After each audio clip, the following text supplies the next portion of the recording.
তো ভাই এটা কি শুনতে পাচ্ছি পাকিস্তানের সাথে নাকি আরো 21শে সেপ্টেম্বর ম্যাচ আছে, মানে এই 21শে সেপ্টেম্বর পাকিস্তানের সাথে আবার একটা ম্যাচ হবে ভাই।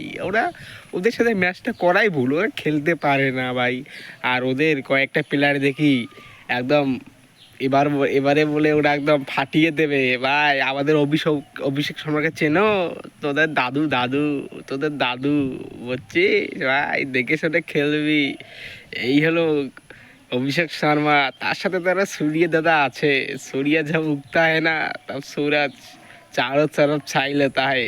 এটা सूर्यर কামাল। তারপরে আছে হলো আমাদের এই যে কালকে তো পাকিস্তানের ম্যাচে দেখলে শুভম দুবে ভাই তোদেরকে এমন একটা ছক্কা মেরে দিল ভাই, ওরা তো ভাই ভয়ের ঠেলায় পালিয়ে যাচ্ছে চারজন ভাই। আজকে আর শুনতে পাচ্ছি তারপর ইন্ডিয়া হাত মেলায় নেই দেখে পাকিস্তান ইন্ডিয়াকে বয়কট করছে ভাই। এটা কি শুনতে পাচ্ছি?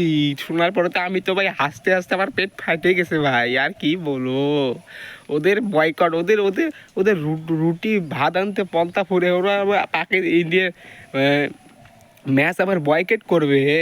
ওদের বয়কট করলে সব শেষ, যেটুকু টাকা ক্রিকেট থেকে কামায় সব কিছুই শেষ। তো ওদেরকে আর কি কি করুক করুক না করুক না, কিন্তু ইন্ডিয়ার সাথে পাকিস্তান ওই ম্যাচটা একদম সিনেমেটিক ম্যাচ হবে, আপনারা সবাই দেখবেন। তো ফার্স্ট ভিডিওটা যদি ভালো লেগে থাকে অবশ্যই লাইক কমেন্ট শেয়ার সাবস্ক্রাইব করতে ভুলবেন না। টাটা, আর আবারও নতুন একটা ভিডিও নিয়ে আসবো।